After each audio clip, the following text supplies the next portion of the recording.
Bienvenidos a La Ventana Crítica. Hoy tenemos un programa, bueno, aún más especial que de costumbre, porque por primera vez abrimos las tapas de la ventana, las puertas de la ventana, para recibir la visita hoy de un hispano que tanto tiene la nacionalidad española como la venezolana, y es Emilio Acosta. Es un venezolano, es un hispano, es un español que yo admiro particularmente su trabajo por dos cosas. La primera, la juventud que tiene, y la segunda, la manera tan acuciosa como él aborda el tema del estudio de la hispanidad.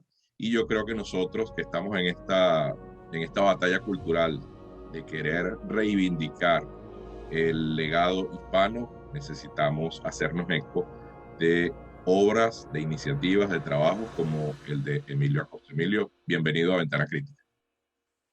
Bueno, antes que nada, José, de verdad que para mí es un gran placer estar en tu canal de YouTube, en Ventana Crítica. Y bueno, todo un honor las palabras que me has dedicado, ¿no? Palabras así pues hacen de que cada día pues demos el mejor esfuerzo en la tarea del proyecto de investigación histórica que tenemos. Pues creo que para nosotros los hispanos es algo de suma importancia pues luchar con toda la leyenda negra histórica, ¿no? Que se da sobre todo mucho en nuestros países de Hispanoamérica y también inclusive aquí en España, ¿no? O sea, también en los sistemas de educación pues se ve mucha leyenda negra y lamentablemente pues a lo que es la cultura popular pues se permea mucho la leyenda negra española en cuanto a los temas históricos nos referimos, ¿no?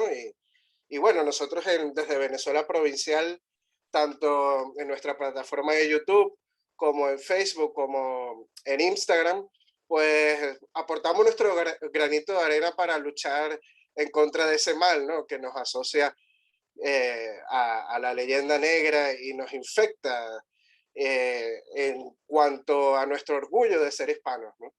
Así es.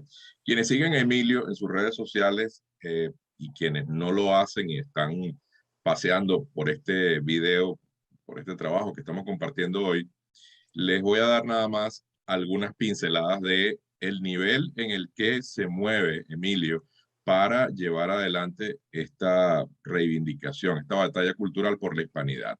Bueno, ha tenido invitados en su programa, por ejemplo, como la profesora María Elvira Roca Barea, el venezolano, pero que también está haciendo vida en España, Carlos Leáñez.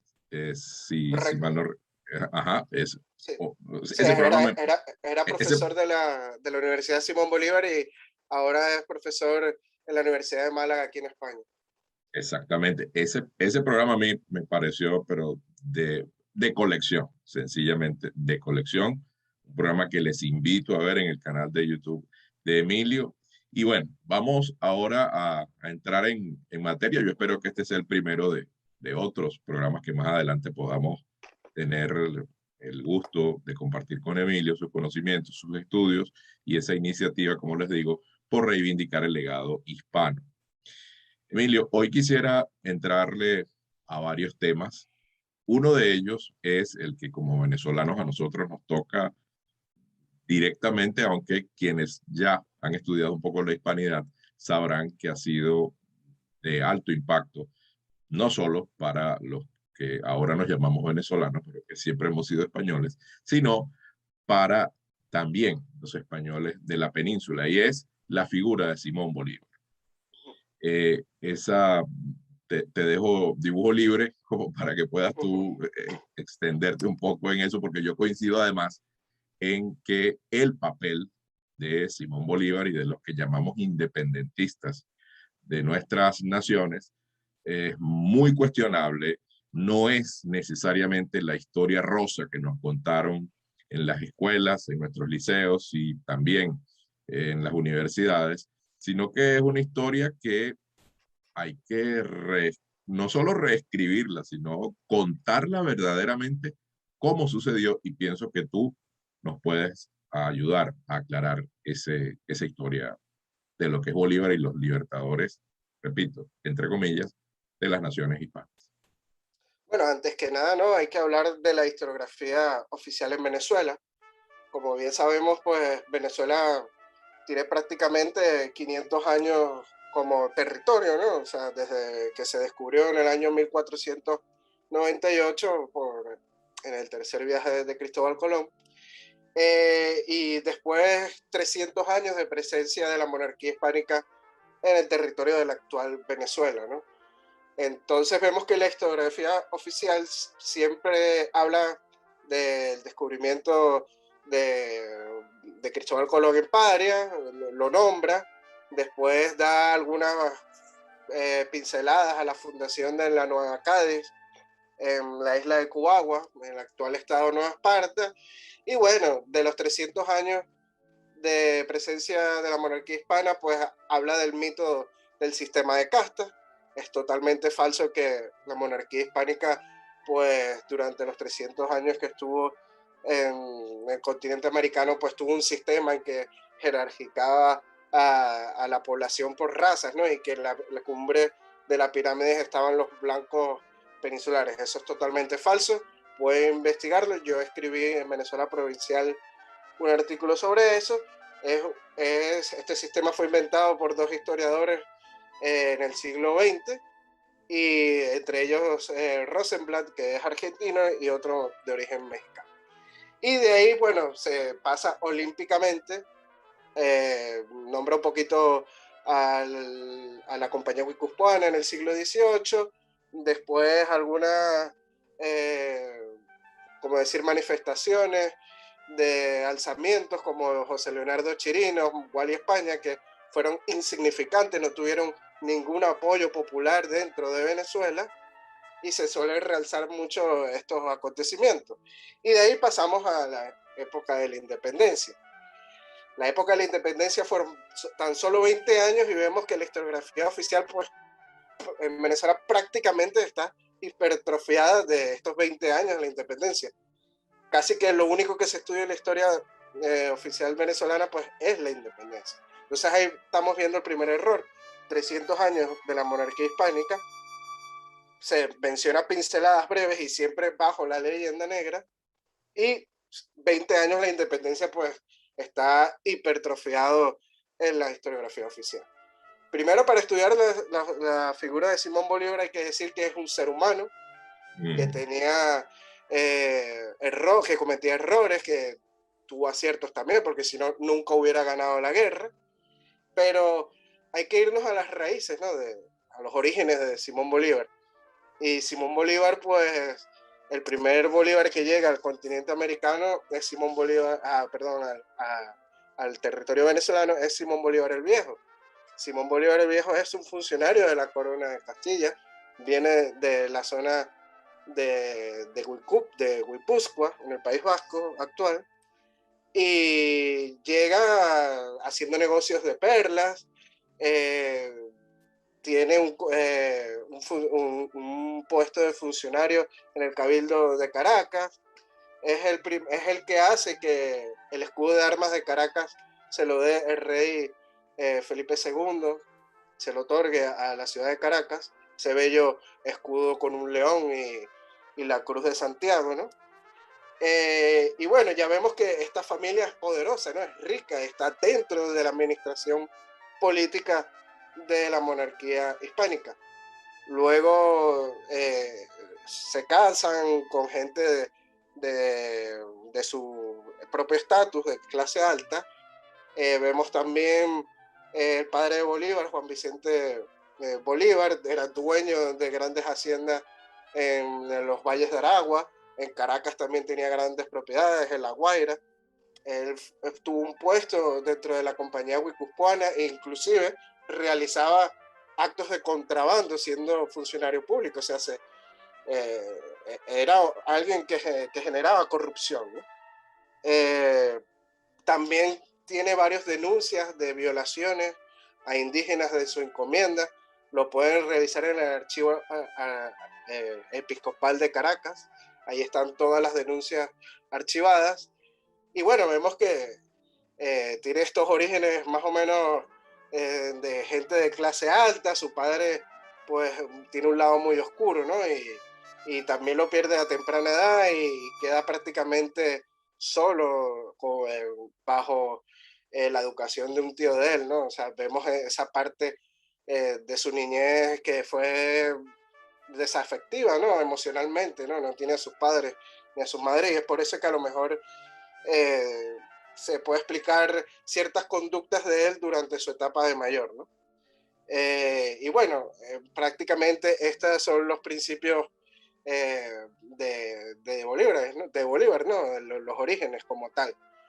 Y ya, pues, él al principio se casa con aquí en Madrid, con una madrileña de la familia del Toro, que tiene también familiares en Venezuela, como los Marqueses del Toro, entre otros, que fue un gran independentista, por cierto, durante la guerra.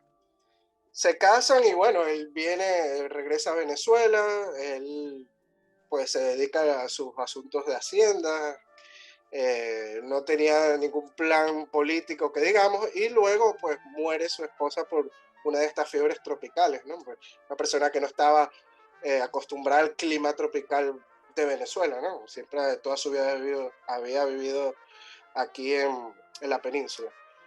Y es cuando aquí pues empiezan a despertarse, ¿no?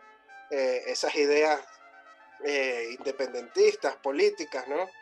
Él viaja a Europa, tiene contacto con Simón Rodríguez, quiere conocer a Miranda. En Inglaterra pues conoce ciertos círculos que lo invitan como que a encabezar un levantamiento pues en las provincias americanas. Entonces, si quieres tú hacer algún comentario para no monopolizar el tiempo. Sí, básicamente era dos cosas. La primera, ya mencionaste una de las fuentes donde se nutre, en este caso, toda la narrativa que estás compartiendo con nosotros en Ventana Crítica.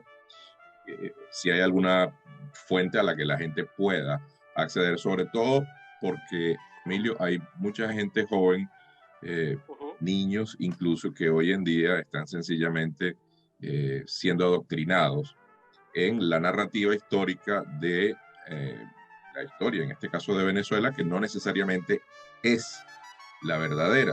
Por ejemplo, tú has traído a colación algo emblemático que no nos enseñan en las escuelas en Venezuela, como es precisamente la etapa anterior a lo que hoy se conoce como Venezuela, porque no se puede hablar de procesos independentistas cuando no hay la preexistencia de naciones como Venezuela, por ejemplo. No había la preexistencia de eso que conocemos hoy como Venezuela, como nación, para decir que hay un proceso de independencia. Lo que en tal caso sí hay es un proceso secesionista, separatista, que encabezó Simón Bolívar y que tú estás dando algunos detalles, algunas pinceladas de cómo se nutrió la estructura de pensamiento político de Simón Bolívar y por supuesto que te seguimos escuchando.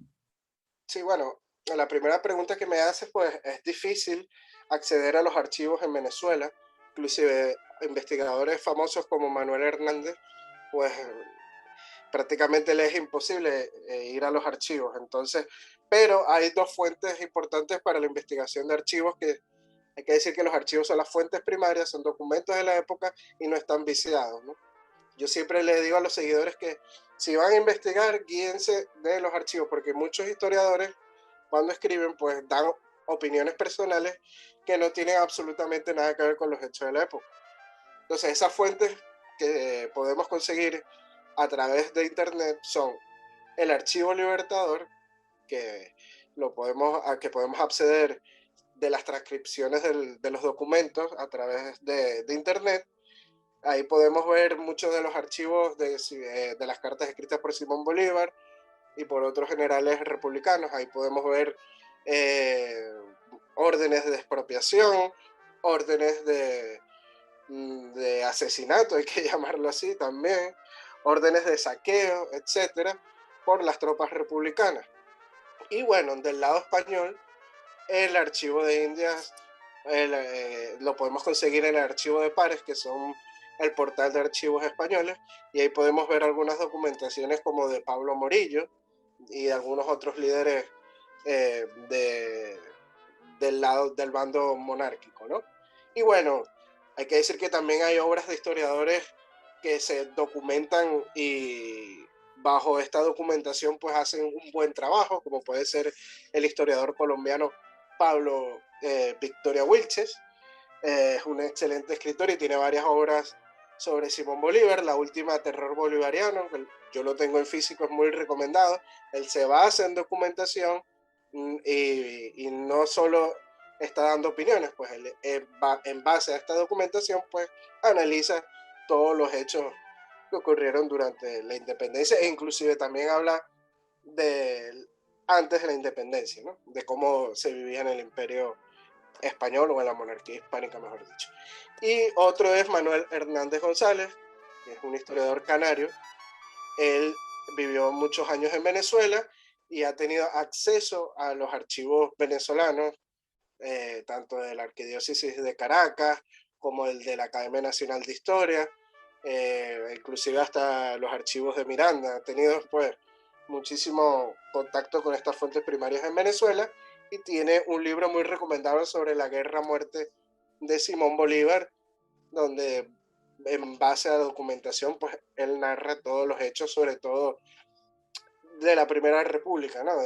Y de la Segunda, que es cuando la época de la guerra-muerte de esta tan desagradable orden de Bolívar de asesinar a sus hermanos, porque hay que decir que Bolívar no solo era español de origen, pues toda el 98% según se ha registrado en estudios de ADN, pues tenía sangre española, tenía un porcentaje pequeño de sangre indígena, porque una bisabuela de él, pues, que le decían el nudo de la marín, ¿no? Era mestiza, ¿no? Y bueno, tenía unas gotas de sangre indígena y también de otras partes de Europa como Alemania o Italia. Esto es un estudio de ADN que hizo el Instituto de Genealogía venezolano. No me lo estoy inventando yo ni ningún historiador. Eso es lo que me quiero referir. O sea, el tema de la fuente es fundamental porque el rigor histórico, por supuesto, que tiene que entrar a jugar. Si queremos verdaderamente contar lo que es la historia, no solo de Venezuela, sino de Hispanoamérica, necesitamos entonces que esas fuentes sean transparentes en lo posible.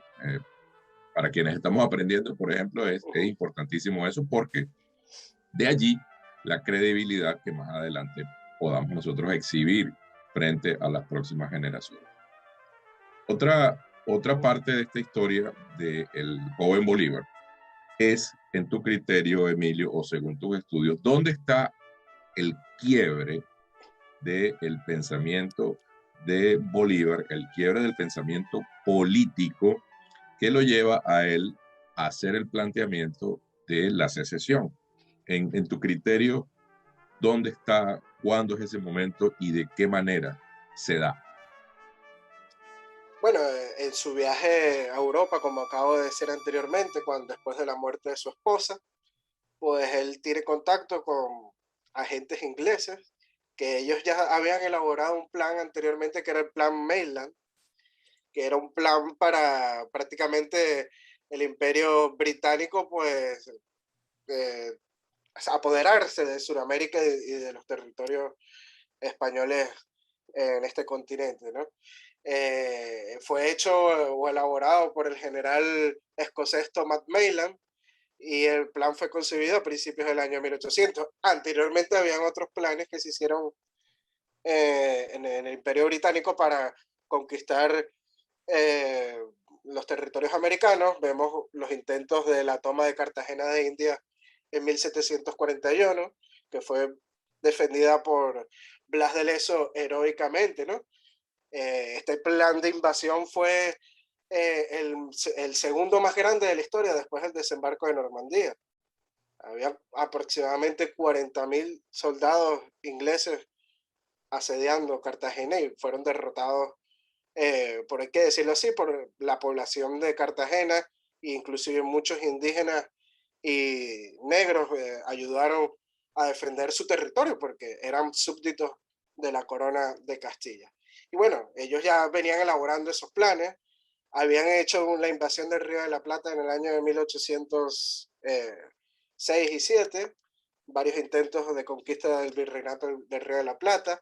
También habían apoyado a Francisco de Miranda en 1806 a invadir Venezuela, que entró por la vela de Coro. La gente no apoyó esa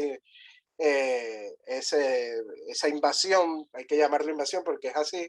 Venía prácticamente con mercenarios ingleses, estadounidenses y franceses, prácticamente unos piratas, a invadir una provincia que era tranquila, según vemos las fuentes de José Domingo Díaz, que Venezuela era una provincia o una capitanía general próspera y que la gente pues vivía prácticamente en felicidad. Y Humboldt también en una carta a su hermana en el año de 1800 dice que no había visto territorios más felices que estos territorios de estas provincias españolas que vengo recorriendo. O sea, se refería a Venezuela porque escribió la carta desde Cumaná.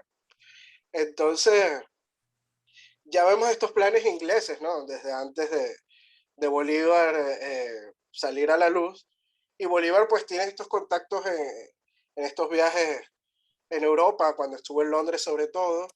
Y hay que decirlo, Bolívar es un hombre que tenía una cierta megalomanía, y estos planes pues le sonaron muy bien, ¿no? Y él decía, bueno, puedo tener el poder para mí, no tengo que rendirle cuentas a nadie, porque hay que decir que los gobernadores y los capitanes generales tienen que rendir cuentas a la corona española en juicios de residencia. Inclusive tenían visitas de visitadores, valga la redundancia, que siempre estaban poniéndole el ojo, ¿no? Entonces no podían robar ni hacer actos de corrupción como ellos quisieran. Entonces, bueno, aquí no tengo control de nadie, puedo tener todo el poder para mí, y bueno, eso se ve después con el paso de los años y su proyecto, ¿no?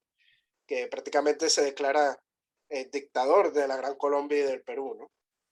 Emilio, ¿por qué a nosotros los venezolanos se nos hace tan difícil tener que contar la verdadera historia de nuestro país? Tú has despertado ira en muchos, digo en las redes sociales, basta simplemente seguirte por las redes sociales para ver cómo es un tema tan sensible y son considerados sacrosantos nuestros libertadores, ¿no? Y utilizo el término libertador porque es el que se nos va a hacer más fácil, o se le va a hacer más fácil a la gente comprender de qué estamos hablando. Pero yo entiendo perfectamente que ni tú ni yo estamos de acuerdo en que la palabra es libertador, porque eso no fue exactamente lo que sucedió, ni lo que los hechos históricos han demostrado 200 años después.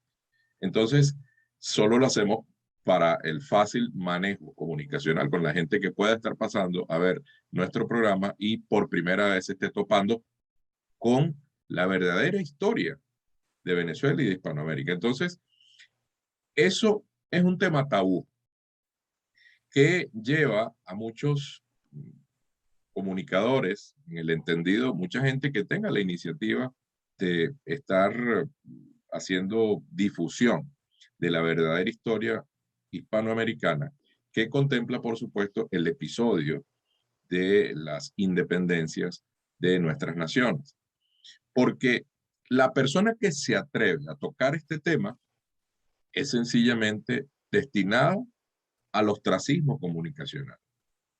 Es una persona que por no estar con un discurso políticamente correcto, entonces es sencillamente apartada del establishment político, del establishment comunicacional, y cuando nos damos cuenta no es un tema solamente del cotarro venezolano, es un tema planetario en el que la dialéctica de imperios es la que puede explicar cómo se comprende esta situación. Los ingleses, por naturaleza, no siempre actuaron de la manera que al menos nosotros, o al menos hasta la que nosotros hemos tenido acceso. Vamos a decirlo así. En estos días se lo preguntaban a don Patricio Longs en un programa. Mire, don Patricio, ¿y es que los ingleses siempre fueron malos? No, no, siempre fueron malos. O sea, tampoco es así.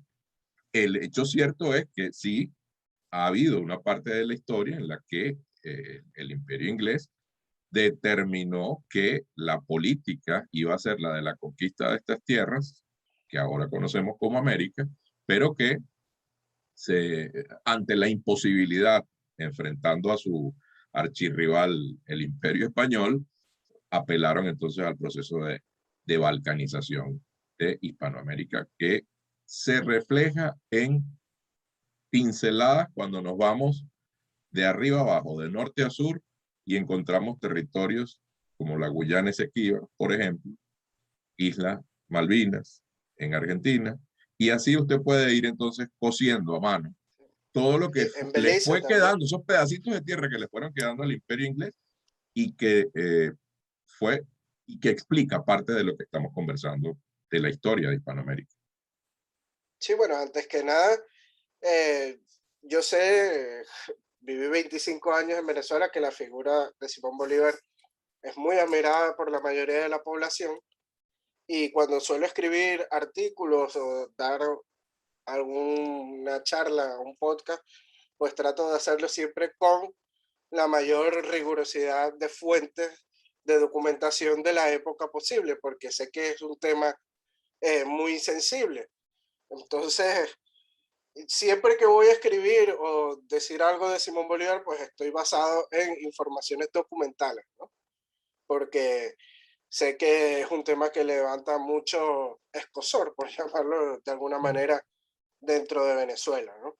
Pero hay que decir que la figura de Simón Bolívar, pues, se ha establecido como un dios en el país, lamentablemente, como un santo. Entonces, cualquier Sí, crítica que se le hace, pues, inmediatamente, pues, tiene una connotación negativa o una reacción negativa. Pero hay que decir que esta figura de santificación de Bolívar se da es con la presidencia de Antonio Guzmán Blanco ya a finales del siglo XIX. Porque hay que decir que a Bolívar no lo querían en Venezuela antes de eso. Inclusive ese padre le prohibió la entrada a Venezuela, ¿no?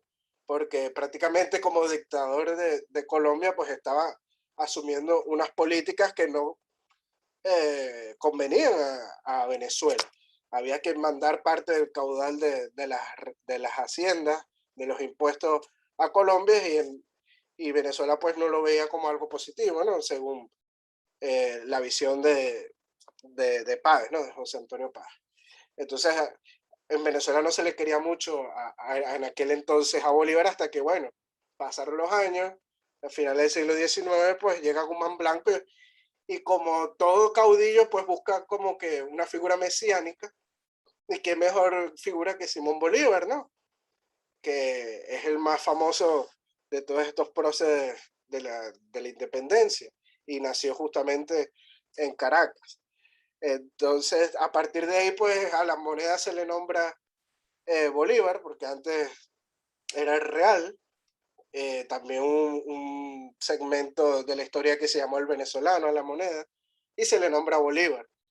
A las plazas mayores se le cambia los nombres y se le ponen Plaza Bolívar y se construye una estatua a, a Simón Bolívar. Y bueno, y ahí empieza pues la adoración a la figura de Bolívar como un ser mesiánico, ¿no? Un ser, un santo.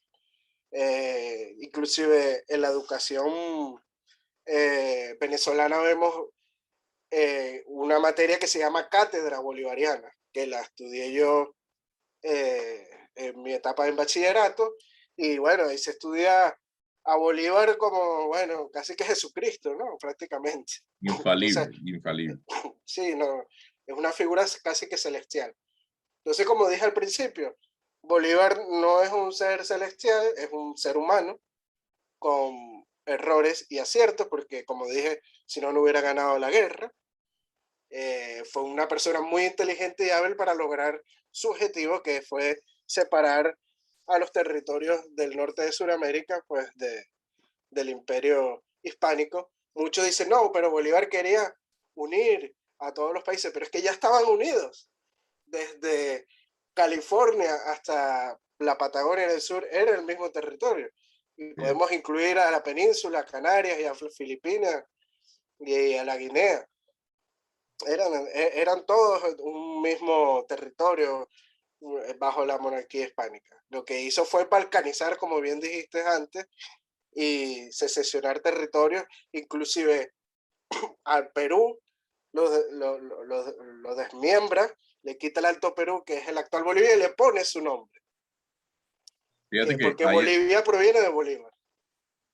ahora fíjate, Emilio, hay algo que también no quería dejar de tocar en el programa de hoy, y es el tema de las izquierdas y las derechas, ¿verdad? Y el tema de que la leyenda negra como tal, a mí ese programa también me pareció excelente, en el que estás con Antonio. Moreno Ruiz. Exacto. Sí. Un Otro saludo para programa, él, por cierto. Mi gran otro de hermano Moreno colección. Antonio. Sí, sí, sí. Bueno, también de mi parte que le profeso mi admiración por su trabajo. Ya tengo su libro. Le escribí algo por ahí. A ver si en algún momento más adelante puedo tener el honor de conversar con Antonio en torno a su obra, su libro, que ya lo voy a buscar por aquí, que lo tengo. En un Sí, la minuto, ya. conspiración de Jarama en Lima. Muy bueno, recomendado. Lo pueden adquirir a través No es de mentira, no Amazon. es mentira que lo tengo aquí. Ahí está. No es cuento, no es cuento. Un saludo, Antonio, y muchas gracias por esta obra. Las izquierdas y las derechas, y cómo participa o cómo debe ser ponderada la leyenda negra. Si un discurso de izquierda o de derecha.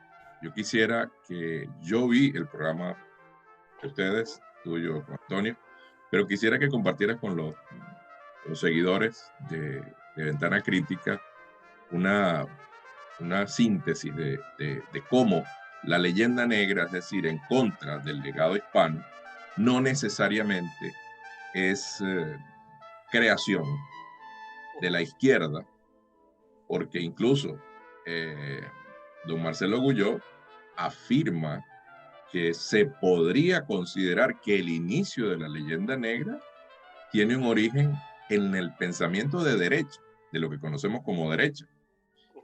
En mi criterio, el tema de derecha o de izquierda, yo comparto mucho la filosofía o el sistema de pensamiento del materialismo filosófico de don Gustavo Bueno, y él hablaba de que ya era obsoleto, políticamente hablando, considerar derechas o izquierdas, porque bueno, hay un tema sumamente profundo en ese sentido, ¿no? ¿Cuántas izquierdas hay? En tal caso, ¿cuántas derechas hay? De cuántas derechas. O sea, entonces, llegar a ese simplismo es simplemente para efectos de comunicación, en este caso, de poder tratar de entender que, a pesar de que están en obsolescencia, el pensamiento que se considera de derecha o de izquierda, vamos a utilizarlo para este ejercicio a efectos de ubicar la leyenda negra y su origen, si necesariamente está en la izquierda o en la derecha.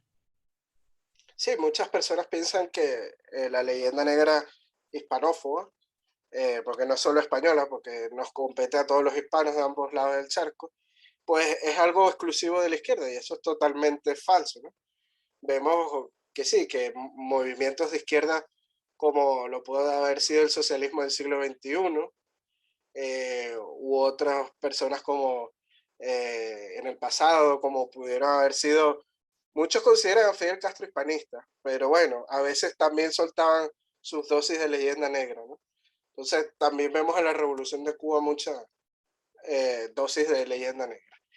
Entonces, no, vemos también movimientos de derecha que están alineados con la leyenda negra. Vemos casos como, por ejemplo, un libertario que, ojo, o sea, no tengo nada contra él porque hay cosas que él dice que me parecen correctas, que es Javier Milei, y él pues cae en leyenda negra a veces diciendo de que no, los libertadores se quisieron separar de España porque España nos estaban fundiendo a impuestos, pero no dice que después esos libertadores aumentaron los impuestos, pusieron aduanas entre territorios y la economía se vino al piso, porque prácticamente todo el siglo XIX en Hispanoamérica pues las economías tuvieron un retroceso, ¿no? Casi que a épocas de edad de piedra, por no decirlo de alguna manera. Bien. Y bueno, Pero claro, nos ponemos a ver, él es un político, él busca votos, ¿y qué es lo que genera votos? Pues este patriotismo, este nacionalismo, ¿no? Entonces, romper con esta dinámica de, por ejemplo, en Argentina o en Venezuela, que los libertadores es lo que más peso histórico tiene, pues es romper con el nacimiento y la existencia de estas naciones, ¿no? Porque son, estas naciones surgieron prácticamente de la fantasía sin ningún tipo de pilar y fueron prácticamente una invención, porque hay que decir que cuando España llega o los castellanos llegan a América, pues en Venezuela no existía ningún país y lo que había eran tribus con diversos tipos de desarrollo en chozas y no había ciudades ni nada de lo que conocemos, no existía ni Caracas, ni Valencia, ni Puerto La Cruz, nada, ¿no? Eso que llamamos venezolanos, eso no existía. O Exacto, sea, no por eso, existía. por eso que no se puede hablar de independencia, porque no había la preexistencia de las naciones. Exactamente. Entonces, claro, entonces ir en contra de estos próceres que fueron prácticamente los que dieron el nacimiento de estas repúblicas, pues es ir en contra de la existencia de estas naciones y entonces, y también no es popular y es lo que está buscando es votos, igual con Gloria Álvarez, que tienen algunas ideas que comparto, otras que no, y así puedo dar muchos ejemplos. La oposición venezolana es muy bolivariana y eso lo comparte mucho con el chavismo. Vemos cuando eh, Mm. Ramos Aluf, ¿no? Llegó a la Asamblea Nacional a quitar el cuadro de Chávez y del Simón Bolívar que crearon los chavistas, pues puso otro de Simón Bolívar, pero hecho por un pintor peruano de la época, ¿no? Que Bolívar decía por carta que era el que más se asemejaba a su imagen. Entonces vemos que la derecha en Hispanoamérica pues también cae mucho en la leyenda negra, inclusive aquí en España también vemos gente como César Vidal, que es prácticamente antihispanista, ¿no? Realmente. Entonces, entonces no es algo exclusivo de la izquierda, lamentablemente. Sí, realmente el tema también de ubicar ese pensamiento negro legendario entre izquierda y derecha es un maniqueísmo en el que la élite política hace uso de y echa guante de ese discurso de acuerdo a las circunstancias. Ahora, ese es nuestro drama, que en la medida que nuestros políticos, nuestras élites dirigenciales, se apoyen en una historia falsa, la política entonces será una política falsa. No habrá manera mientras podamos nosotros tener o ser víctimas prácticamente, que no es el papel que queremos hacer, pero mientras no tengamos entonces la reivindicación de lo que es la verdadera historia de Hispanoamérica, nosotros vamos a estar condenados a ser cada vez más sujetos de manipulación, no solo por parte de las élites políticas de nuestras naciones, sino de los grandes intereses planetarios, de los grandes intereses imperiales, que al final están claros cómo van a jugar el ajedrez político mundial.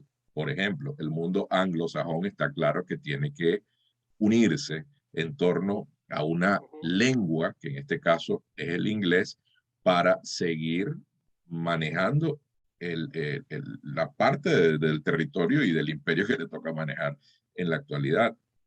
En este caso, el imperio chino hace lo propio. Y nosotros, los hispanos, que somos, no sé, más de 600 millones de seres que hablamos la misma lengua, necesitamos esa, de alguna manera, esa coincidencia de sistema de ideas hispano para poder sobrevivir dignamente al siglo XXI. Sí, claro, hay que decir que los tiempos políticos en los que estamos es un mundo de, de globalización, ¿no?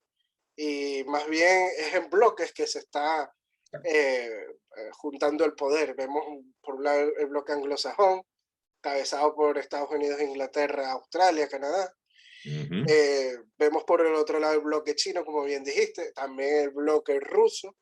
Todos ellos tienen sus intereses en Hispanoamérica y no les conviene que Hispanoamérica se una. bien lo sabemos en Venezuela, los chinos tienen sus intereses, los rusos tienen sus intereses y no quieren que el gobierno salga, ¿no? Perdón. Mira, Sí, y no, no quieren que el gobierno salga porque se les iría, pues, como decir, a la gallina de los huevos de oro, ¿no? se le va el Se le, negocio.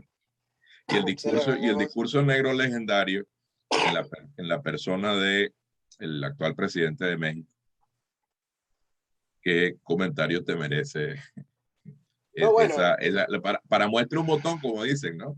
Y eso es una muestra de lo que nosotros en Hispanoamérica tenemos como élite gobernante. O sea, un tipo como Andrés Manuel López Obrador, presidente nada más y nada menos que de México, sí, que es que el fue, país hispano más grande en que cuanto fue, a población, ¿no?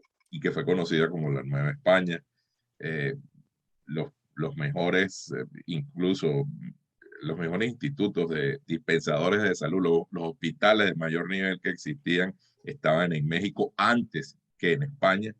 Y la gente no, Y antes que en Estados Unidos. ya va, pero por favor, también, por supuesto. Y ni hablar de la fundación de universidades, pero no es que nos querramos ir por ahí, simplemente queremos tomarle una foto a esa dirigencia política actual, en el caso de México, que es completamente negro legendaria y que sencillamente hacen uso del discurso, de la narrativa, de la leyenda negra para no solamente permanecer en el poder, Emilio. Yo pienso y yo estoy completamente seguro que estás no solamente claro en eso, sino que lo compartes, que ellos son simplemente lacayos de los grandes intereses imperiales que los sostienen allí en el poder precisamente porque se prestan para soportar y seguir difundiendo la leyenda negra. Bueno, a mí lo de López Obrador me da mucha risa. Por cierto, en estos días estuve conversando con el historiador mexicano Juan Manuel Zunzunegui de este tema, ¿no? Pronto va a salir la entrevista con él. La recomiendo cuando salga sobre este tema de López Obrador y la leyenda negra en México.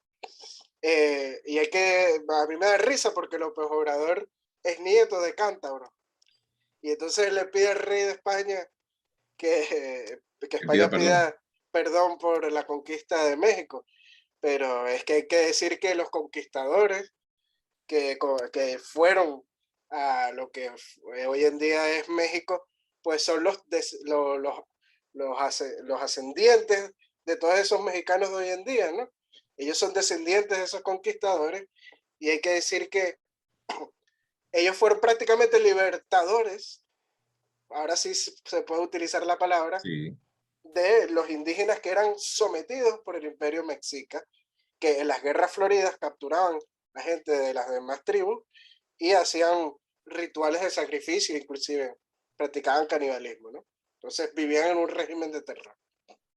entonces Sí. no comprender esa parte, o sea, de que la política que se hace en nuestras naciones es producto de una historia falsa, es no tener claro que que mientras estemos así, No, yo sí lo entiendo. Él uh lo que quiere es conservar el poder y hay que decir que la leyenda negra pues es muy populista y siempre echarle la culpa a los demás y no asumir la culpa como propia, pues es muy populista. Y él lo que quiere es el poder. La culpa es de los españoles, la culpa es de los gringos. Siempre es un discurso que genera y gana votos. Y ellos lo que les importa es estar en el poder, no les importa la población y lo que quieren es pues agrandar su pecunio, ser más ricos. Y lamentablemente pues hay muchos sectores de la población que no abren los ojos y no se dan cuenta de que están siendo engañados. Entonces por eso es que utiliza la leyenda negra. Y ojo, que después vemos instituciones como el INAH, que es el Instituto Nacional de Historia en México, hablando de las realidades históricas, diciendo de que sí, eran solamente 300 españoles y más de 100.000 guerreros tlaxcaltecas, chichimecas y de otras tribus, ¿no? Y entonces el discurso pues le cogea por ahí, ¿no? Que, lo, ah, que la institución de historia del gobierno mexicano pues diga esa cosa y su presidente por otra, ¿no? Pero algo que me llama mucho la atención de López Obrador es que es como un perro que ladra y no muerde, porque habla mucho de los americanos, ¿no?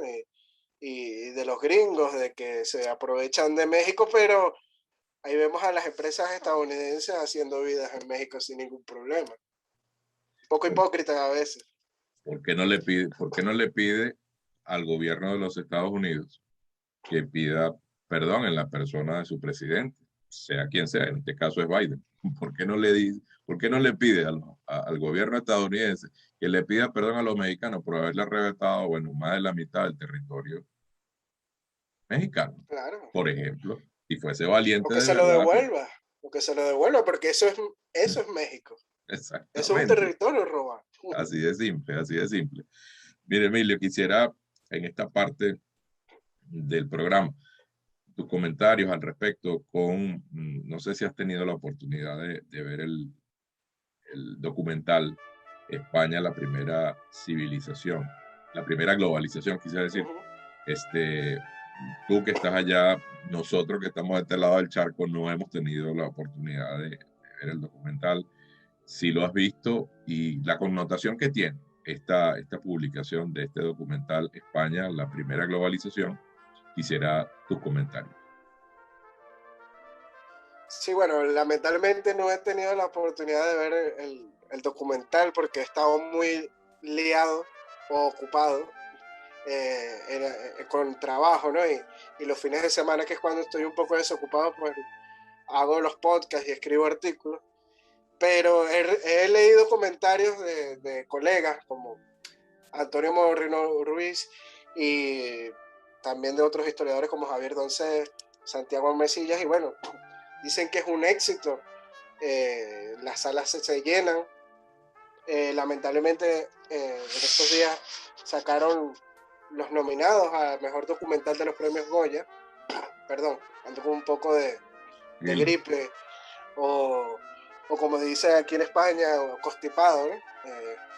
Y entonces, bueno, los Goyas de España, que son como los Oscars de España, pues ni siquiera nominaron a este documental, y que está arrasando en taquilla, ¿no?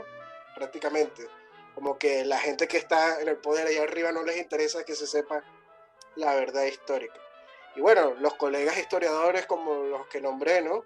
Pedro Insúa también, Marcelo Gullo, María Elvira Roca Barea, pues están en este documental y son personas sumamente preparadas para hablar de la historia del mundo hispano, porque yo siempre señalo y hago inciso en que no es la historia de España nada más, es la historia de todos los hispanos, ¿no? De cómo el galeón de Manila conectaba el Asia, o sea, China a través de las Filipinas con México, que era el virreinato de la Nueva España, y a su vez desde Veracruz conectaba a La Habana y a la península, ¿no?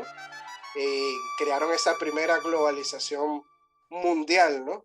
La primera vez que el mundo estaba conectado comercialmente, y el Real de A8, que era la moneda del Imperio Español, pues fue la primera moneda global, la primera moneda mundial, como sería hoy en día el dólar, y esta circuló desde China hasta Australia y estaba en todas partes del mundo. Teníamos la moneda más valiosa del planeta, algo que por lo menos nosotros los venezolanos pues desearíamos tener, ¿no?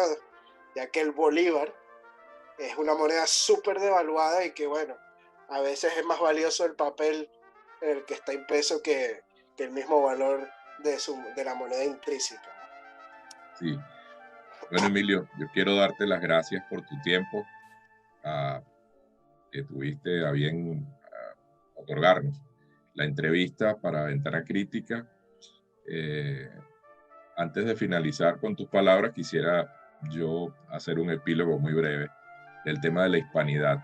Y tomo las palabras de don Marcelo Gullo, quien dice que mientras nosotros no tengamos claro que España es solamente una parte de la hispanidad, y lo digo a propósito de tu comentario más reciente, o sea, España no es el epicentro de la hispanidad, España es una parte de todo eso que llamamos hispanidad, y ejemplos hay muchos de cómo la corona católica, en este caso, por supuesto, los reyes católicos, no tuvieron ningún tipo de mezquindad al generar ese encuentro con otras razas y poder permitir la figura del mestizaje a través del matrimonio. Entonces, tener claro que España es simplemente una parte de toda la hispanidad es poder comprender que la iniciativa de este encuentro de nuestra civilización occidental no necesariamente tiene que depender o nacer en España, sino que puede nacer incluso en tierras americanas, españolas, pero que al final necesitamos converger, al menos en una confederación, por poner un ejemplo, pueden haber muchos ejemplos, pero al menos hacernos fuerte a nivel del intercambio comercial con los otros imperios, que será la única manera en la que nuestros países puedan tener una voz y un peso significativo en el ajedrez político mundial, porque del resto, ¿qué es Venezuela? Nicaragua, Honduras, El Salvador, por sí solos. Y esto puede ser algo que toque la sensibilidad de nosotros los hispanos. Pero es la verdad. ¿Qué papel va a tener un país tan pequeño como Guatemala en la toma de decisiones planetarias? La misma Venezuela, ¿qué papel va a tener por sí sola? Entonces, hacia allá, donde nosotros queremos sacar ese discurso que pudiese parecer romántico, que pudiese parecer utópico, pero esto es una narrativa, uno, basada en hechos reales, en hechos concretos de lo que es la verdadera historia. Dos, por supuesto que tiene una visión política del asunto. Lo que pasa es que mientras no quitemos y hagamos a un lado las mentiras de la leyenda negra, vamos a estar entonces siempre estigmatizados y con paradigmas con respecto incluso a nuestra autoestima como hispanos. Y eso es lo primero que nos toca hacer, la batalla cultural, para luego ir por la batalla política, por supuesto. Sería ingenuo, o sea, no tenerlo claro. Entonces, ahora, ¿qué pretende la hispanidad? Bueno, ofrecer una alternativa no solo para los hispanos, una alternativa también para la humanidad. Al final, cuando lo revisamos, es una alternativa para la convivencia de, de la especie humana, chicos, sobre el planeta. Porque acaso lo que hizo España fue que, o sea, lo que hizo España, la dimensión de lo que hizo el imperio español es una dimensión sencillamente planetaria. Entonces, bueno, Emilio, agradecido si tienes algunas palabras para los seguidores de Ventana Crítica. Sí, bueno, para continuar un poco con tu idea, que tu idea no es Ok, utópica porque vemos la Unión Europea, ¿no? O sea, me vas sí a es. decir que un país tan pequeño como puede ser, no sé, Bélgica, tuviera peso a nivel mundial. No, ninguno. Pero a estar en bloque dentro de la Unión Europea, pues Bélgica tiene un gran peso, al igual que lo puede tener Austria, ¿no? Entonces, ahí vemos que la unión hace la fuerza y eso es lo que tenemos que buscar dentro de la hispanidad, ¿no? Dentro de los países hispánicos. Hay que decir que España apenas son 50 millones de habitantes, 50 millones de hispanohablantes en el mundo, de 600 millones que la mayoría están al otro lado del charco en América, ¿no? Entonces vemos que el peso de América es indudablemente pues muy mayoritario. Y desde ahí tiene que surgir pues esta defensa de la hispanidad prácticamente. Países como México, que tienen más de 100 millones de habitantes, pues son fundamentales para la defensa de la hispanidad. Y bueno, desde México hasta lo más pequeño como puede ser Puerto Rico, pues también son importantes porque sumando es que hacemos más peso en el mundo y defenderemos nuestros intereses. Y bueno, para finalizar, José Alberto, de verdad que encantado de tu invitación aquí a tu canal de YouTube, en tu programa Ventana Crítica. Esperemos que no sea la última vez, Claro. es la primera y que hayan muchísimas más. Y ha sido todo un honor estar contigo el día de hoy. Invito a los seguidores de tu canal a seguir a Venezuela Provincial tanto en Facebook como en Instagram como en nuestro canal de YouTube. También, si desean ser mecenas de nuestra página y apoyar nuestro proyecto, pueden hacerlo a través de Patreon. Tú eres uno de nuestros mecenas y desde aquí, desde Madrid, te doy las gracias por apoyarnos en nuestro proyecto. No, Emilio, para mí un honor y muchas gracias por tu atención, tu tiempo, tus palabras.